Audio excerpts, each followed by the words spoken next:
প্রখর সূর্যের তাপে ক্লান্ত শরীরে অল্প কিছু কাঠ মাথায় বোঝাই করে কাঠুরিয়া বাড়ি ফিরে আসে।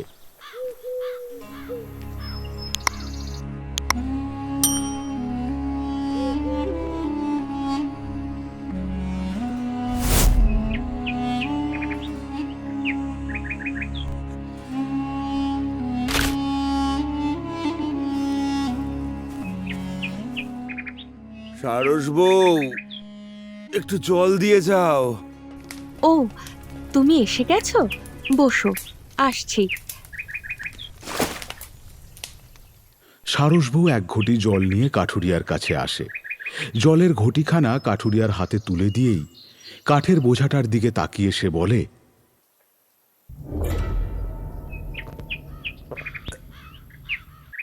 সে কি গো, আজকেও মাত্র এইটুকু কাঠ?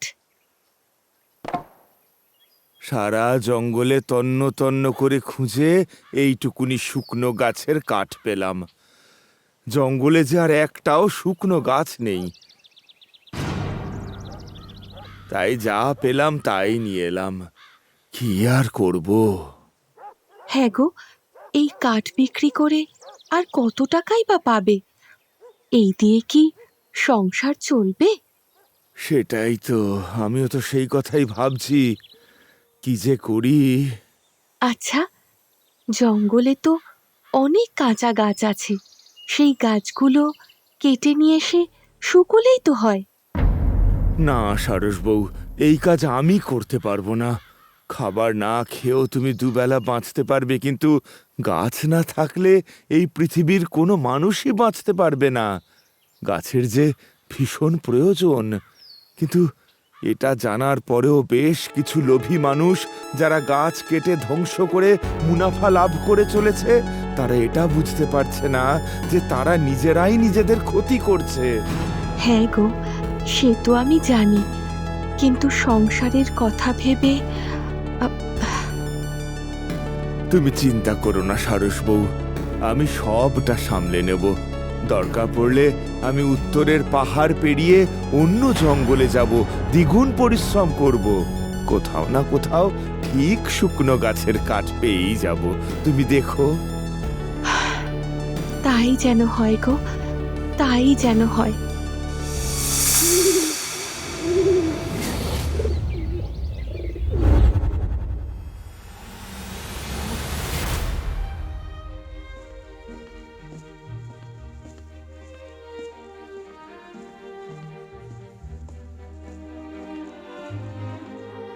মহারাজ, আর কতক্ষণ এইভাবে জেগে বসে থাকবেন?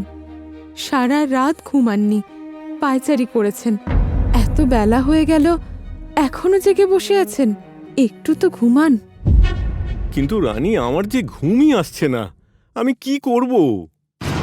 কিন্তু এভাবে দিনের পর দিন না ঘুমিয়ে কাটালে যে শরীর খারাপ হয়ে যাবে মহারাজ। সে কথা তো আমিও জানি, কিন্তু কিছুতেই যে আমার দু চোখে ঘুম আসছে না। আপনি দুটি চোখ বন্ধ করে একটু শুয়ে থাকুন, দেখবেন ঠিক ঘুম চলে আসবে। বলছো? একবার চেষ্টা করুন। কিন্তু আমি যে বহুবার চেষ্টা করেছি রানী, ঘুম যে আমার আসছেই না। আর একটিবার চেষ্টা করে দেখুন মহারাজ, আমি বলছি আপনার ঘুম এসে যাবে।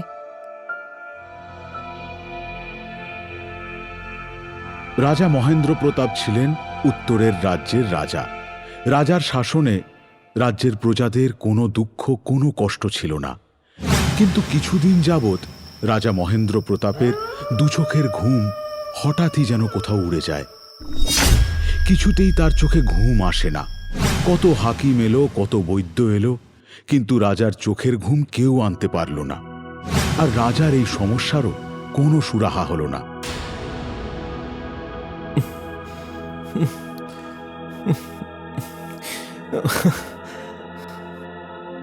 এ কি মহারাজ, উঠে পড়লেন কেন? উফ, আসছে না রানী, আসছে না, কিছুতেই ঘুম আসছে না, কিছুতেই না। তাহলে এইবার কি হবে?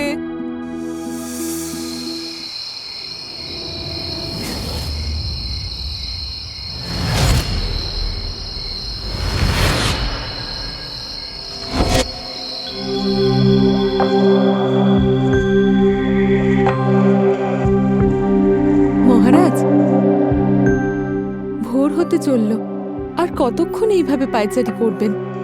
চলুন, ঘরে চলুন, একটু বিশ্রাম নেবেন। উফ, রানী বিরক্ত করো না তো। বলছি তো আমার ঘুম আসছে না। তোমার ঘুম পেলে যাও, গিয়ে ঘুমাও। আপনাকে এভাবে ঘুমোতে না দেখে আমি নিজে কিভাবে ঘুমোবো মহারাজ? চলুন, ঘরে চলুন। ধুর, এত বিরক্ত। বলছি ঘুম আসছে না, তাও তখন থেকে একই কথা বলে যাচ্ছ।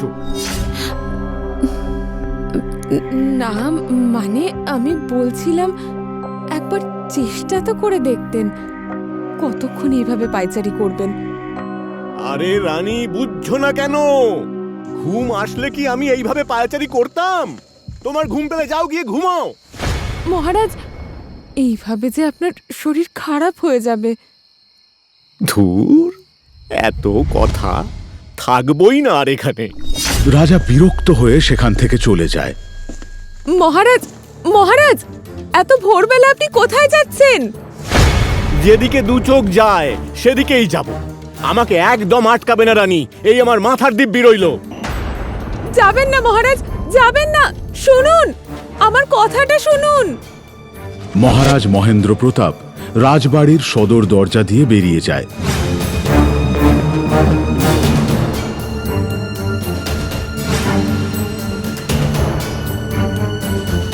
সেই ভোরবেলাতে রাজা একা একাই সারা রাজ্য হেঁটে বেড়াতে থাকে। কখনো বটগাছের নিচে গিয়ে ঘুমানোর চেষ্টা করে, আবার কখনো নদীর পাড়ে গিয়ে। কিন্তু কোনোখানেই যেন রাজা শান্তি খুঁজে পায় না। কিছুতেই রাজার চোখে ঘুম আর আসে না। আসছে না, আসছে না, কিছুতেই ঘুম আসছে না। কিন্তু এভাবে ঘুম না এলে যে আমি পাগল হয়ে যাব। এই ঈশ্বর, আমাকে তুমি পথ দেখাও, পথ দেখাও। রাজা কি করবে কোনো উপায় খুঁজে পায় না। ভাবতে ভাবতে সকাল হয়ে আসে। ধীরে ধীরে গ্রামের লোকেদের আনাগোনা শুরু হয়। রাজ্যের রাজাকে এভাবে বটগাছের নিচে বসে থাকতে দেখে সবাই অবাক হয়ে যায় আর রাজাকে ঘিরে ধরে। আমাদের রাজামশাই না? না, হ্যাঁ তাই তো, তো রাজামশাই। রাজামশাই তো এখানে এভাবে শুয়ে আছেন। সবার ভিড়ে রাজার যেন দম বন্ধ হয়ে আসে। কোনো ক্রমে সে সবার মাঝ থেকে পালিয়ে আসে। রাজা কি করবে, কোথায় যাবে, কিচ্ছু বুঝতে পারে না। অন্যদিকে কাঠুরিয়া শুকনো কাঠ খোঁজার উদ্দেশ্যে উত্তরের পাহাড়ের কোণে যে জঙ্গলটি রয়েছে সেখানে আসে। জঙ্গলটা বেশ বড়। এত বড় জঙ্গল, ভালো করে খুঁজলে কোথাও না কোথাও ঠিক শুকনো কাঠ পেয়েই যাব। এই বলে কাঠুরিয়া জঙ্গলে শুকনো গাছ খুঁজতে শুরু করলো। আর কিছুক্ষণের মধ্যেই সেখানে অনেকগুলো শুকনো গাছ দেখতে পেল। এই তো এখানে কত শুকনো গাছ আছে। যাক বাবা, এতক্ষণে ঈশ্বর আমার সহায় হয়েছেন। শুকনো গাছ পেয়ে কাঠুরিয়া বেশ খুশি হলো।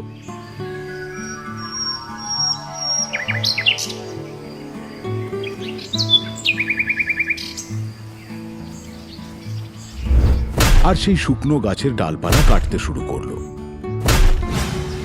ওদিকে রাজা মহেন্দ্র প্রতাপ হাঁটতে হাঁটতে লোকালয় থেকে বহু দূরে সেই উত্তরের পাহাড়ের জঙ্গলে চলে আসে। এই জঙ্গলটা কত শান্ত, কত নিরিবিলি, কি সুন্দর পাখির ডাক। এমন সুন্দর পরিবেশে যে কোনো মানুষ শান্তির ঘুম ঘুমাতে পারে। কিন্তু আমার কেন ঘুম আসছে না? না, আমার আর ভালো লাগছে না। রাজা নিজের প্রতি বিরক্ত হয়ে সামনের দিকে এগিয়ে যায়। কিছুটা যেতেই সে সামনেই কাঠুরিয়াকে দেখতে পায়। এ আবার কে? রাজা কাঠুরিয়ার কাছে যায় আর তাকে জিজ্ঞাসা করে, কে তুমি? তোমাকে তো আগে কখনো এই রাজ্যে দেখিনি। রাজাকে সাধারণ পোশাকে দেখে কাঠুরিয়া তাকে শনাক্ত করতে পারে না। কোনো সাধারণ ব্যক্তি ভেবেই তার প্রশ্নের উত্তর দেয়। আমি কাঠুরিয়া। আমি গৌরগঞ্জ রাজ্য থেকে এই রাজ্যে কাঠ কাটতে এসেছি। গৌরগঞ্জ রাজ্য? সে তো অনেক দূর। আসলে আমাদের রাজ্যের যে জঙ্গলগুলো রয়েছে সেখানে একটাও শুকনো গাছ নেই। তাই শুকনো গাছের খোঁজে এই জঙ্গলে এসেছি। জানি না এই রাজ্যের রাজা আমাকে কি বলবেন। শুনেছি উনি মানুষটা বড় ভালো, উনি নিশ্চয়ই আমার কষ্ট বুঝবেন। আচ্ছা, তুমি তো কাঁচা গাছ কেটেই শুকিয়ে নিতে পারতে। এত পরিশ্রম করে তো এখানে আসার কোনো প্রয়োজন ছিল না। আপনাকে দেখে জ্ঞানীগুণী মানুষ বলেই মনে হচ্ছে। গাছের যে কতটা প্রয়োজনীয়তা সেটা আমার থেকে আপনি ভালো জানবেন। প্রকৃতির নিয়মের বিরুদ্ধে গেলে যে প্রকৃতিও আমাদের ছেড়ে দেবে না। বাহ, তুমি তো দেখছি ভীষণ সৎ একজন মানুষ। তোমার মতন যদি সবাই হতো তাহলে এই পৃথিবী আরো সুন্দর হতো। আচ্ছা, আমাকে একটা কথা বলো তো। হ্যাঁ, নিশ্চয়ই, বলুন না। তুমি যে এত পরিশ্রম করো, তুমি যখন বিশ্রাম করো তখন তোমার চোখে ঘুম আসে?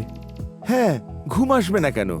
আমি যদি এক্ষুনি এখানে শুই তাহলে এক্ষুনি ঘুমিয়ে পড়ব। তাই নাকি? এরকম হয়? হ্যাঁ, কারণ পরিশ্রম করলে তো শরীর ক্লান্ত হয়ে পড়ে, আর তখন আরো বেশি করে ঘুম আসে। আচ্ছা, তুমি আমাকে এক্ষুনি ঘুমিয়ে দেখাতে পারবে? কিন্তু আমাকে যে কাঠ কাটতে হবে। তুমি চিন্তা করো না, আমি তোমার সমস্ত কাঠ কেটে দেব। তুমি শুধু একবারটি আমাকে ঘুমিয়ে দেখাও। আপনি মানে? না করো না কাঠুরিয়া, না করো না। দয়া করে একটি বার আমাকে ঘুমিয়ে দেখাও।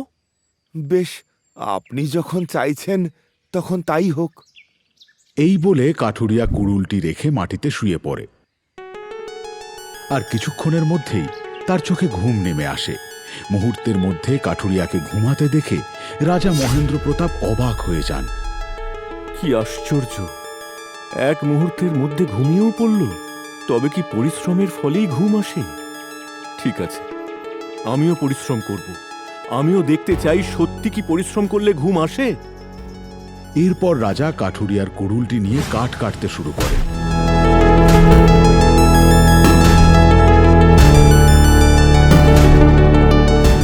একদিকে কাঠুরিয়া গভীর নিদ্রায় মগ্ন, অন্যদিকে রাজা কাঠ কেটেই চলেছে। সূর্য তখন মাথার উপরে। কাঠ কাটতে কাটতে রাজার শরীরে ক্লান্তি চলে আসে। আর পারছি না, শরীরে যে আর দিচ্ছে না, খুব ক্লান্ত লাগছে।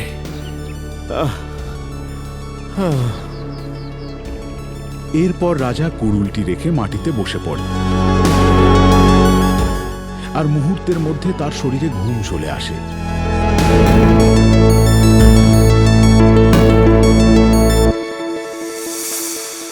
এদিকে রাজাকে খুঁজতে রানী বেশ কিছু সৈন্য মোতায়েন করে।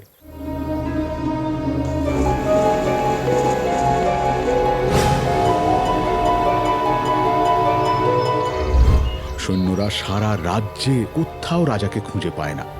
তখন তারা উত্তরের সেই জঙ্গলে আসে।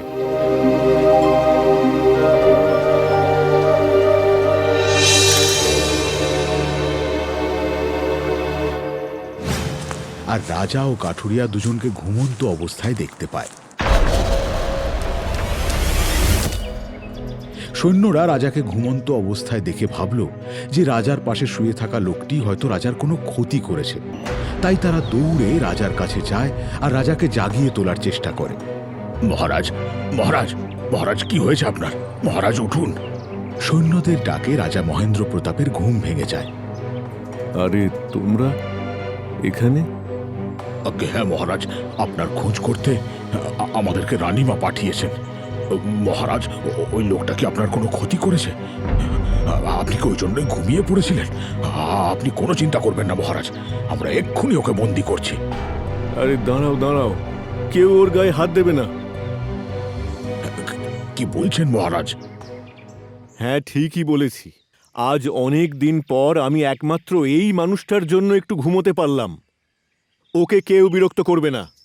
ও যেমন ভাবে ঘুমাচ্ছে ওকে তেমন ভাবেই ঘুমাতে দাও। আর সোনার পালঙ্ক নিয়ে এসো। তারপরে ওকে যত্ন করে আমার রাজপ্রাসাদে নিয়ে যাও। যখন ওর ঘুম ভাঙবে তখন ওকে ভালো মন্দ খাইয়ে খাতিরদারি করো। তারপর আমি ওর সাথে কথা বলবো। ঠিক আছে মহারাজ, যেমন আপনার ইচ্ছা।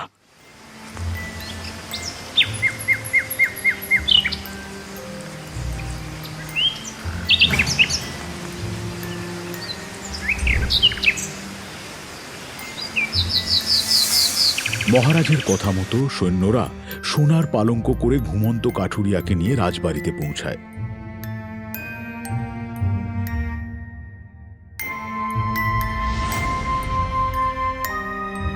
চারজন দাসী মিলে কাঠুরিয়াকে হাওয়া করতে লাগে।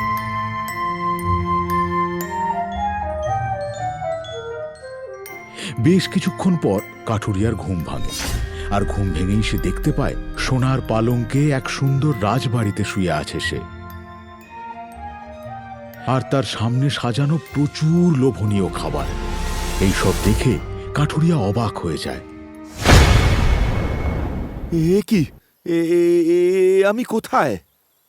তুমি আমার রাজপ্রাসাদে, কাঠুরিয়া। আপনি?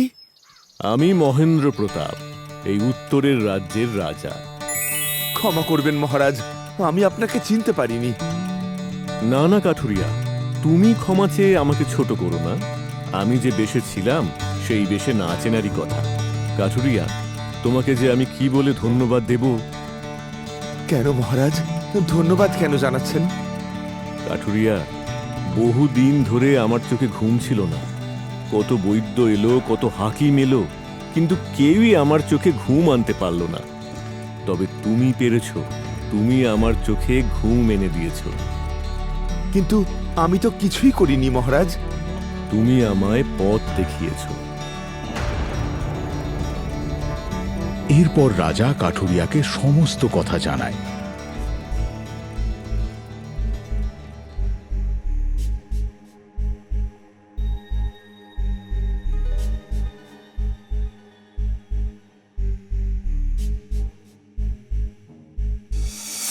তুমি ঘুমিয়ে যাবার পর আমি যে পরিশ্রমটা করেছি তাতে আমার চোখে ঘুম এসেছে।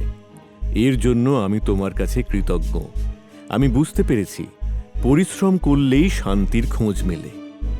ওই যে নিজের অজান্তেই আপনাকে সাহায্য করতে পেরেছি, এটা আমার অনেক বড় ভাগ্য। কাঠুরিয়া, তুমি যেমন আমাকে সাহায্য করেছ, আমিও তোমাকে একটা সাহায্য করতে চাই। আজ থেকে যত দিন ইচ্ছা তুমি আমার উত্তরের পাহাড়ের জঙ্গল থেকে কাঠ কাটতে পারবে। সত্যি? সত্যি বলছেন মহারাজ? সত্যি, একদম সত্যি। তুমি আমায় এত বড় সাহায্য করেছ, এইটুকু সাহায্য তো আমি তোমাকে করতেই পারি। রাজা মহেন্দ্র প্রতাপ খুশি হয়ে কাঠুরিয়াকে যত ইচ্ছে কাঠ কাটতে দিলেন। এতে করে কাঠুরিয়ার সমস্ত দুঃখ কষ্ট দূর হয়ে যায়। তাহলে বন্ধুরা, এই গল্প থেকে আমরা এটাই শিখলাম যে পরিশ্রমই হলো জীবনের মূল মন্ত্র। পরিশ্রম করতে পারলে তবেই জীবন হবে শান্তির। গল্পটা এতক্ষণ ধরে দেখার জন্য ধন্যবাদ। গল্পটা আপনাদের কেমন লাগলো কমেন্ট করে নিশ্চয়ই জানাবেন। আর আপনারা কি ধরনের গল্প দেখতে চান তাও জানাতে পারেন। সাথে থাকুন, ভালো থাকুন।